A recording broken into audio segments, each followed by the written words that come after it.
Pour cette vidéo, j'ai fait une exception. J'ai écrit la description avant parce que le sujet est un peu complexe. Donc, il vaut mieux que vous allez lire la description avant de continuer. Et pareil pour moi du futur. Si j'ai oublié cette vidéo, vaut mieux que tu regardes la description avant. Pour le premier paragraphe, j'ai mis les 8 profils, donc challenger, tribal, narcissique, créatif, relationnel, idéaliste, cartésien, émotif. Donc un profil est la combinaison des 3 premiers gestes, donc le geste des bras, des doigts et de l'oreille. J'ai mis dans la première ligne, j'ai expliqué chaque caractère à quoi ça signifie. Donc profil, donc par exemple challenger, puis l'offensif, c'est pour le croisement de bras, puis cognitif, le croisement de doigts, extraverti, l'oreille, le challenger est indépendant sur l'adaptation aux autres. Il a un type d'intelligence pratique et le rôle dans sa société, c'est animateur. Donc si jamais j'ai un doute pour plus tard, ou si vous voulez comprendre, vous avez juste à regarder la première ligne, puis comparer avec le truc du bas. Les 3 prochains paragraphes, j'ai détaillé, par exemple, adaptation aux autres, type d'intelligence et rôle dans la société. Parce qu'à la base, c'est une combinaison de gestes, donc ça fait que 4 profils. Et là, il y en a 8. Parce qu'en gros, après, une fois qu'on a fait la combinaison des 2 gestes, j'ai quand même rajouté le troisième pour les différencier, mais c'est quand même les 2 premiers gestes qui sont le plus importants, d'où le fait qu'il n'y a que 4 lignes sous chaque profil. Par exemple, si on regarde l'adaptation aux autres, on voit que extraverti plus offensif, entre indépendant et autonome, c'est un petit peu synonyme. Entre consensuel et solidaire, aussi. Entre excentré et individualiste, pareil. Il y a quelques variations qu'on expliquera, mais il y a quand même 4 grosses catégories. Par exemple, la dernière, pour l'introverti et le défensif, donc c'est quand on téléphone de l'oreille gauche et qu'on croise l'avant-bras gauche sur droite, si jamais on est droitier, ben, dépendant fusionnel. Donc, il y a 4 niveaux qui se discriminent bien. Après, moi, de mon point de vue personnel, l'adaptation aux autres, je trouve que c'est le plus marquant. Mais bon, ça c'est facile parce que, comme je l'ai dit, le croisement de bras, le croisement de doigts, c'est difficile à voir chez un individu parce que ça le concerne un petit peu personnellement. S'il est cognitif, affectif, ça va pas être dans l'expression. Ça va être lui, comment il va se ressentir, comment il va percevoir les informations. On n'est pas dans sa tête. On peut que voir ce qu'il exprime. Que comment tu vas communiquer avec l'autre ou comment tu vas t'affirmer, donc le croisement de bras, comment tu vas t'affirmer ou comment tu vas communiquer, de quelle oreille tu tiens ton téléphone, c'est visible. Pas besoin d'être dans sa tête pour voir qu'il y a une petite différence. Donc du coup, quand on va combiner le croisement de bras, comment on s'affirme, et de quelle oreille on tient le téléphone, comment on communique, bah, du coup, je trouve que ces catégories sont marquantes et on arrive assez vite à voir à peu près où se situe la personne en face. Mais du coup, on va commencer par cette combinaison-là, donc l'adaptation aux autres. Pour le dire rapidement, pour Joseph Messenger, sur ces 4 catégories, il y en a un, ils seront plutôt meneurs, il y en a un autre, ils seront plutôt suiveurs, il y en a un autre, il sera plutôt dépendant, et l'autre, il sera plutôt à la périphérie de l'adaptation, donc plutôt du groupe. Donc, on va le dire autrement. Par exemple, dans ceux qui vont s'adapter, ça sera forcément s'ils sont extravertis. C'est-à-dire qu'ils vont avoir un intérêt pour comprendre l'autre, la structure du groupe, quels sont ses mécanismes.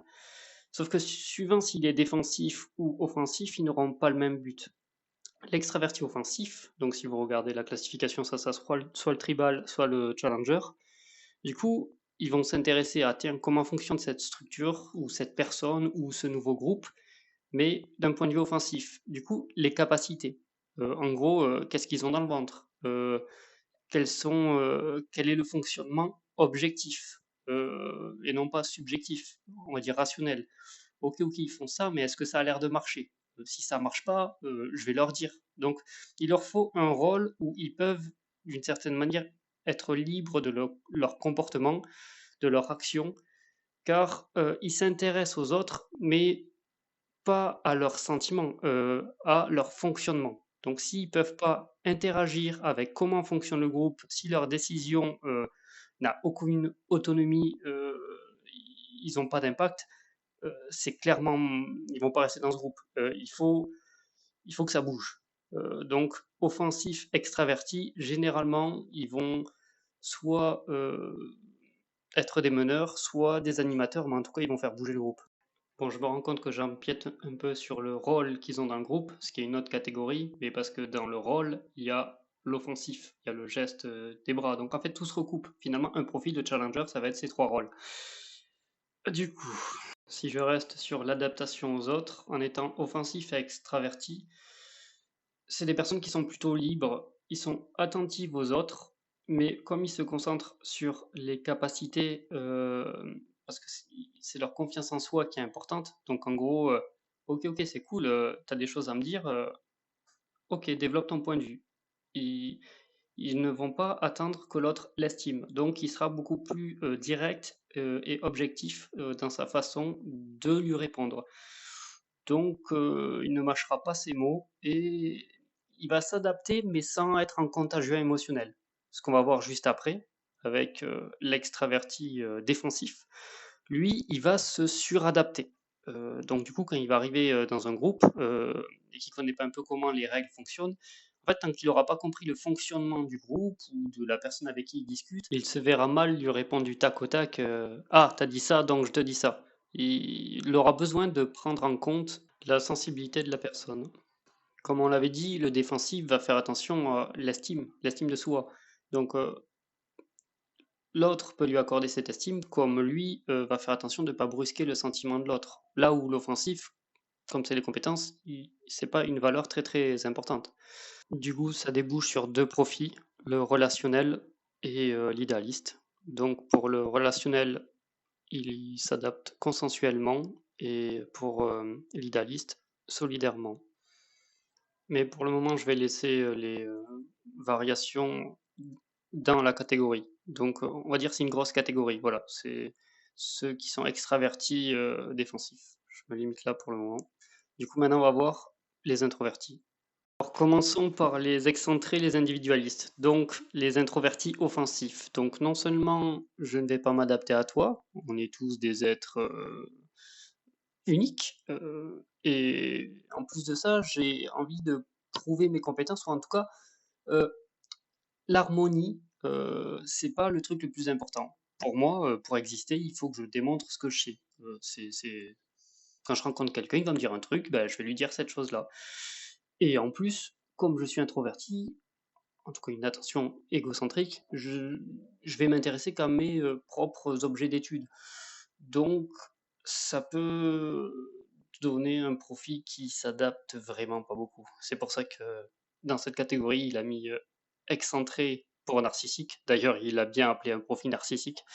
Et l'autre profil créatif, une adaptation individualiste.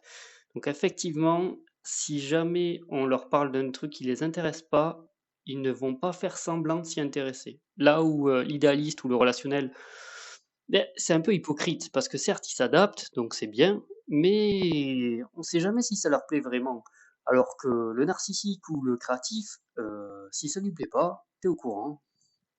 Et pour le dernier profil, introverti et défensif, ben, ça peut être un peu compliqué parce que tu t'adaptes pas, tu introverti, tu es vraiment sur tes centres d'intérêt, mais en même temps, quand tu es avec les autres, tu as envie qu'ils t'estiment. Mais comment faire si jamais tu n'as pas un intérêt premier pour t'adapter à son fonctionnement de l'autre? Donc, d'une certaine manière, tu as envie qu'il t'estime pour ce que tu es toi. Donc, du coup, sa stratégie, finalement, c'est de choisir les bonnes personnes. Généralement, ces gens-là ont beaucoup moins d'amis, mais ils les choisissent bien parce que, du coup, en étant eux-mêmes, ça matche bien. Là où, par exemple, un extraverti défensif, lui, il peut s'adapter à même des personnes avec qui il s'entendrait pas, mais il a un bon logiciel d'adaptation. Cela dit, sur le long terme, c'est rare qu'il garde les amis, ou en tout cas, il en a pas l'intérêt. Parce que par exemple, un extraverti défensif a tendance quand même à changer pas mal de personnalité suivant l'environnement dans lequel il est. Donc, même lui-même n'a n'a pas vraiment intérêt à garder des relations, vu qu'il peut être très différent. Donc, quand il change de contexte, il pense pas du tout, il a moins de souvenirs de ah, il faudrait que je recontacte cette personne. Euh, tu penses que quand tu vas travailler un environnement qui va te rappeler cette personne. Mais comment ce sont des sortes de caméléons sociaux, généralement, tu penses à quelque chose quand tu as les mêmes connexions synaptiques, quoi. Par exemple, l'introverti défensif qui est très égal à lui-même, bon, bah lui, il va souvent penser à ses amis qu'il a mis du temps à choisir parce que il reste la même personne. Donc, in fine, c'est plus simple pour regarder les relations quand on est toujours la même personne, je présume. Bon, finalement, cette vidéo ou ce journal audio se limitera à l'adaptation aux autres. Je pense que c'est la catégorie la plus importante, mais surtout que j'ai envie d'y réfléchir. Donc, par exemple, là, ce que j'ai écrit, c'est Joseph Messenger, indépendant, autonome, consensuel, solidaire, etc. J'ai envie de reprendre pour chaque profil, parce que maintenant, je pense que je vais prendre aussi l'habitude de nommer les profils, idéaliste, cartésien, motif. En tout cas, c'est comme ça que je réfléchis depuis au moins un peu plus de 10 ans. Et de me dire, ok, alors dans ce profil, dans l'adaptation aux autres, avec les gens que je connais, est-ce que j'aurais mis ce même terme? Est-ce que le terme, par exemple, indépendant pour le challenger me parle pour Joseph Messenger? En tout cas, j'ai envie de réfléchir à ça maintenant. Pour le terme indépendant du challenger, je suis d'accord. J'ai souvent la représentation d'un challenger comme une sorte de robot super adapté à la société ou à l'environnement. Une sorte de robot un petit peu sans âme, mais très très très fonctionnel, qui s'adapte avec pas grand-chose. Alors c'est bien, avec les challengers, on peut faire plein de choses. On peut aller danser, on peut aller visiter un nouveau pays, on peut... Ils sont toujours partants, ça cogite pas trop et ça a pas trop de pensées négatives, donc du coup ça va être plutôt tourné vers l'action. Et là-dessus, c'est un bon point si on recherche l'action. Pour les tribaux qui sont aussi dans l'action, je suis d'accord aussi avec le terme autonome, dans le sens que eux, ils sont plutôt militants. Enfin, en gros, un système indépendant, c'est celui qui arrive à survivre en dehors de sa famille. Un système autonome, c'est celui qui arrive à se diriger parce qu'il sait très bien là où il veut aller. Et le tribal, comparé au challenger, qui se suffit vraiment bien lui-même, hein, là-dessus, il n'y a pas de problème, hein, il n'est pas dépendant, il est vraiment indépendant. Et sa vie, c'est d'avancer. Je sais pas vraiment s'il sait toujours où il veut aller, mais en tout cas, il veut voir du nouveau. Ne pas faire du surplace, ça c'est compliqué pour lui. Donc il avance. Là où le tribal, non seulement il avance, mais j'ai l'impression qu'il sait plutôt où il va. J'ai pas de souvenir où il y a eu des challengers qui ont essayé de m'influencer. Par contre, les tribaux, bah, par exemple, pour Joseph Messenger, les tribaux, il y en a énormément en politique. Il y a une surreprésentation assez significative. On regarde les derniers présidents, Macron, tribal, Hollande, tribal, Sarkozy, tribal. Donc ça commence à faire beaucoup, quoi. Pour se poser la question sur ce qui les différencie, donc le croisement de doigts, soit affectif, soit cognitif, donc la dynamique émotionnelle. En gros, l'affectif va plus facilement persuader, là où le cognitif va plutôt vouloir convaincre. Et je présume que pour un politique, il vaut mieux ne pas penser ce qu'on dit. L'affectif, il n'est pas obstiné, il est plutôt distractif. C'est-à-dire ce qui peut être vrai dans un moment donné, émotionnellement, il est stimulé, donc du coup, waouh, c'est super important à ce moment-là. Ça peut être complètement faux le lendemain ou dans un autre environnement, ou parce qu'il a un autre but en tête, et donc du coup, il est plus autant stimulé, et donc du coup, finalement, il y pense plus vraiment. Un politique, il faut qu'il soit convaincant à un moment donné. Donc je présume que quand on est tribal, donc offensif, extraverti et affectif, ça peut aider. Parce qu'un challenger obstiné, les cognitifs, ils sont plutôt tendance quand même à penser un petit peu la même chose, quoi. Sont moins sensibles aux émotions. C'est pour ça que pour moi, le challenger, c'est un peu un robot, quoi. Est-ce que je suis d'accord avec le terme consensuel et solidaire?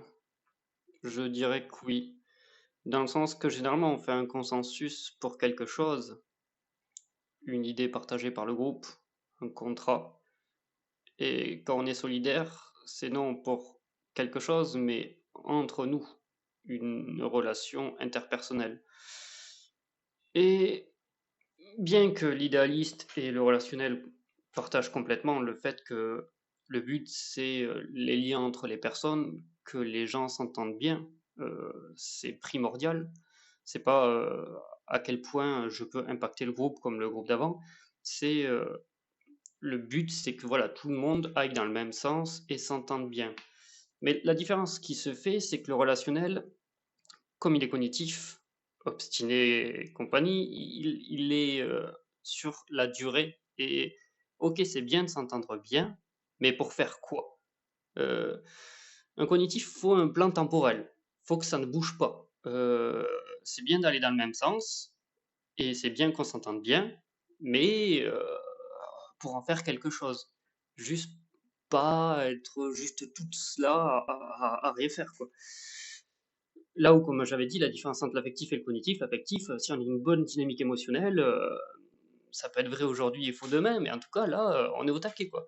Et donc, l'idéaliste, solidaire, plus de personne à personne plutôt que personne ensemble autour d'un projet et on va dans le même sens. Donc, effectivement, l'idéaliste, peut-être d'ailleurs, il sera plus à l'aise avec une seule personne, mais dans la relation profonde, plutôt que dans un groupe où finalement, on va peut-être dans le même sens, mais il a moins établi de relations profondes. À voir, j'imagine. Mais enfin, il y a plusieurs variabilités, mais en tout cas, si je dois résumer, ça me va. Solidaire avec les personnes et consensuel avec un objectif commun en reliant les personnes. Et je le rajoute tant que j'y pense, les relationnels pour moi, ils ont une prédominance d'empathie cognitive, là où les idéalistes ont une prédominance d'empathie affective. On pourrait aussi dire que les relationnels vont s'intéresser à l'individu dans le temps, là où les idéalistes vont s'intéresser dans l'espace. C'est-à-dire que les relationnels, ils vont prendre comment est l'individu. Ok, hier il m'a dit ça, avant-hier il m'a dit ça, il est comme ça. Par exemple, je sais que là il a eu un décès. Là, je sais qu'il a certaines habitudes qu'il ne fait pas d'habitude. Il y a peut-être quelque chose qui signe de mal-être. Enfin, en tout cas, il va tout remettre en perspective. C'est pas une sorte d'hyper-attention sur ses émotions. Est-ce qu'il y a un faux semblant? Est-ce qu'il y a une émotion cachée? Enfin, il va pas être intuitif là-dessus. Il va plutôt, voilà, pas faire de l'intuition, mais de la déduction. Parce que comme il s'intéresse aux gens, et comme du coup, c'est comme quand tu écris un livre, plus tu t'y intéresses, plus tu as de mots, et quand tu vois qu'il y a un mot qui est défaillant dans le bouquin, tu dis attends, il y a un problème. Alors qu'une personne, par exemple le narcissique, qui s'intéresse pas spécialement, il verra pas que l'autre commence à écrire différemment. Le relationnel, c'est ça sa force, cette empathie cognitive. Là où l'idéaliste, quand je dis qu'il sera plus spatial, empathie émotionnelle, c'est qu'il va s'intéresser aux autres, mais très très intensément, mais surtout sur le moment, surtout quand il les voit en fait, quand ils sont en présence.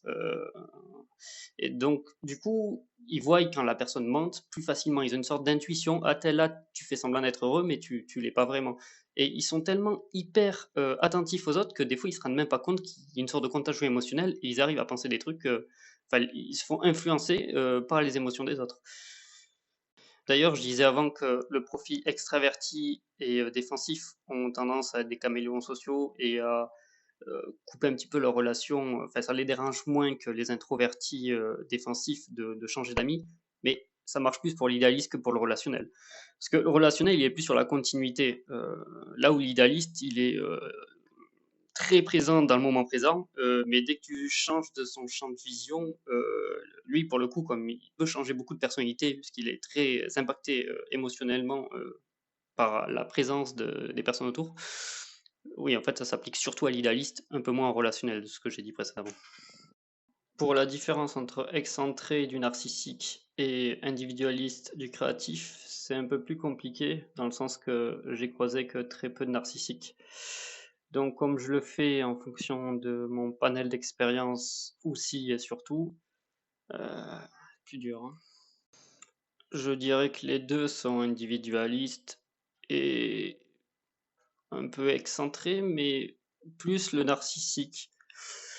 Mais bon, c'est pas représentatif, mais j'ai l'impression que le narcissique, comparé au créatif, ça se voit plus sur lui, qu'il est un petit peu marginal. C'est plus constant. Ça peut être son style d'habillement. euh, en tout cas, il y a une certaine continuité. Mais les deux sont individualistes, hein, sauf qu'il y en a un qui va plus le montrer. J'ai l'impression que pour les créatifs, ça va plus voir quand on va leur parler. On va voir qu'ils ont des centres d'intérêt, ils sont passionnants à écouter quand c'est leur centre d'intérêt, et on voit assez vite que ce qui les passionne pas. Donc à peu près un petit peu tout le reste.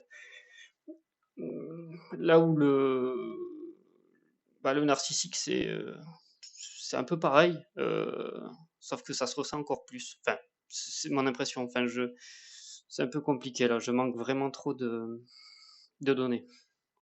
Et pour la dernière différence entre dépendant et fusionnel, pour les introvertis défensifs, euh, je reconnais que bon, le terme dépendant, ça pose un peu problème. Dès que tu veux parler de ça avec des gens, tu dis bon, bah, t'es dépendant.